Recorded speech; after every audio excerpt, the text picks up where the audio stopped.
We are 1 day away from the first NFL preseason game, the Ravens and the Bears in the Hall of Fame game. And right now, to bring us a little football insight is the one and only Adam Schefter for all around the league. Here's Schefter. And let me start with your report yesterday. The Vikings and Stefon Diggs, a 5-year extension, sort of set the world on fire and obviously made one of the most unforgettable plays ever last year.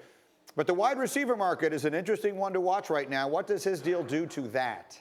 Well, you look at all the wide receivers out there. There's a lot of good wide receivers waiting for deals right now after this offseason. The list goes on and on. Odell Beckham Jr. and the Giants want to get a deal done at some point this summer.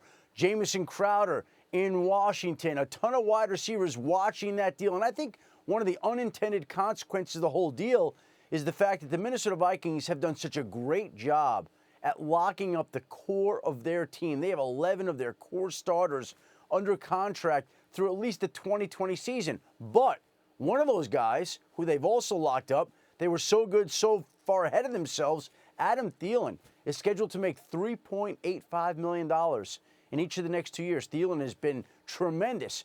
Now, you've got a guy in Diggs who signs the big deal yesterday that could be worth up to $81 million.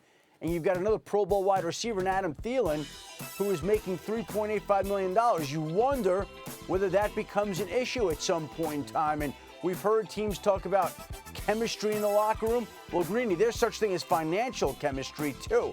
And it's not a problem right now, but you wonder if one could turn into one. Because, again, Adam Thielen is one of the great bargains in all of football right now. And Diggs' deal is so much greater than the receiver starting opposite. They've got a great relationship, and it's not an issue. But you wonder if something like that at some point could be an issue for Thielen. Yeah, Thielen's productivity last year was ridiculous. If you play fantasy, you were well aware of it. And obviously everything, guys, at the table here quickly comes back to OBJ. To me, everything comes back to, does Odell Beckham get his money before the season starts? And Julio Jones wants to get paid again as well, even though he has a couple of years left on his contract. As Adam mentioned, this is going to set the market. A lot of guys are happy to see him get this deal. I think what teams are showing is how important a great receiving core is. I mean, you have to score points in the NFL these days. You know, with the new rules, you're not hitting people. You know, guys that can run great routes and get open are going to be rewarded, and that's why you see these receivers getting huge deals.